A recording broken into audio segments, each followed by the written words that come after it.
Bismillahirrahmanirrahim. Assalamualaikum warahmatullahi wabarakatuh. Syukur alhamdulillah saya selaku ketua pelaksana wisuda kelas 6 dan wisuda tahfiz tahun 2022 mengucapkan syukur alhamdulillah bahwa sudah terlaksananya kegiatan wisuda di tahun 2022 ini.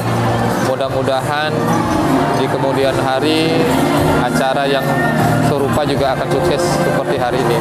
Alhamdulillah hari ini sudah diwisuda sebanyak 106 siswa kelas 6 dan 49 siswa tahfiz.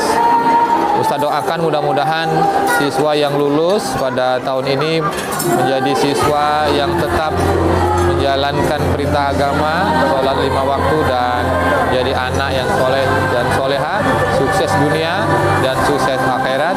Wassalamualaikum warahmatullahi wabarakatuh.